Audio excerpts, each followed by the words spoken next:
Nah, anak-anak sekalian, Assalamualaikum warahmatullahi wabarakatuh. Ketemu lagi dengan Ibu Ratna Dewi. Kita mempelajari sekarang sumber daya alam, menjaga kelestarian sumber daya alam dan sumber daya makhluk hidup. Secara garis besarnya, apa itu sumber daya alam, kemudian manfaat sumber daya alam, kemudian masalah yang mempengaruhi sumber daya alam, dampak kerusakan sumber daya alam terhadap makhluk hidup, kemudian melestarikan sumber daya alam. Apakah kalian menemukan objek-objek berikut ini dalam kehidupan kalian? Tahukah kalian keempat objek di samping termasuk sumber daya alam? Ya, jelaskan objek itu apa? Apa itu sumber daya alam? Kemudian, apa itu sumber daya alam? Sumber daya alam adalah disingkat dari sumber daya SDA, segala sesuatu yang kita temukan di alam yang dapat kita gunakan untuk membantu kita hidup dan melakukan berbagai aktivitas. Contohnya matahari, tumbuhan, angin, batu bara, gas bumi, minyak bumi, dan lain-lain. Jenis sumber daya alam berdasarkan ketersediaannya di alam bisa dibedakan menjadi sumber daya alam yang dapat diperbarui, kemudian sumber daya alam yang tidak dapat diperbarui. Jenis sumber daya alam berdasarkan asalnya bisa dibedakan menjadi sumber daya alam hayati dan sumber daya alam non-hayati.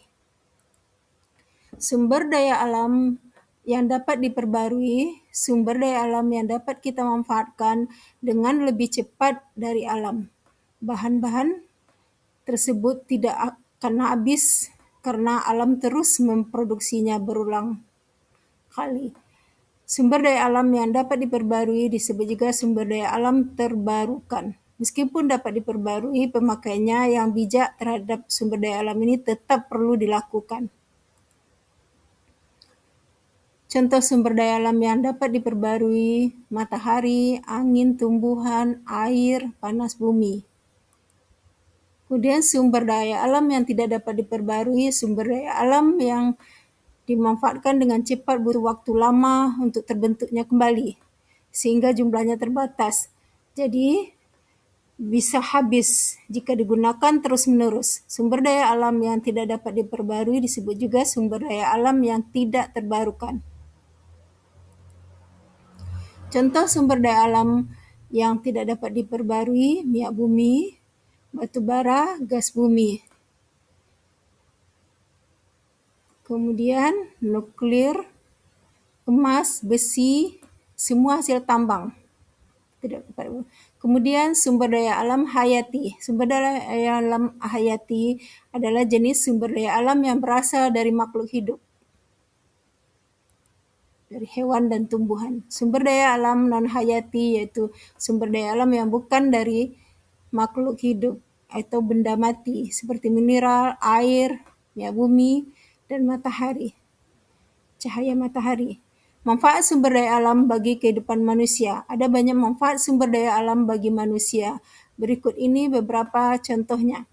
Sumber energi untuk membangkitkan listrik, bahan dasar pembuatan obat-obatan, kemudian sumber bahan baku kendaraan, kemudian tumbuhan dan hewan sebagai sumber makanan. Apa yang terjadi jika kita tidak memiliki sumber daya alam? Sumber daya alam sangat penting bagi kehidupan kita, seperti dalam membangun rumah, sumber pangan dan obat, memproduksi barang, menyediakan energi, dan lain-lainnya. Sehingga jika kita tidak memiliki sumber daya alam, maka kita akan tidak bisa memenuhi kebutuhan sehari-hari. Bagaimana kondisi sumber daya alam kita saat ini? Sumber daya alam yang ketersediaannya mulai menipis. Hal ini disebabkan oleh beberapa faktor seperti penebangan hutan secara liar, pencemaran lingkungan, bencana alam, kemudian seperti kebakaran, kemudian penggunaan energi yang berlebihan. Penebangan hutan secara liar yaitu menebang hutan dan tidak adanya upaya untuk menanamnya kembali. Dampaknya habitat hewan terganggu, ketersediaan air dan udara menjadi buruk, keragaman hewan dan tumbuhan menurun. Kemudian pencemaran lingkungan. Lingkungan yaitu tercampurnya dengan zat-zat yang beracun dengan komponen lainnya di lingkungan menyebabkan kualitasnya menurun. Dampaknya mengganggu kesehatan manusia, kerusakan ekosistem, perubahan iklim, kualitas hidup menurun.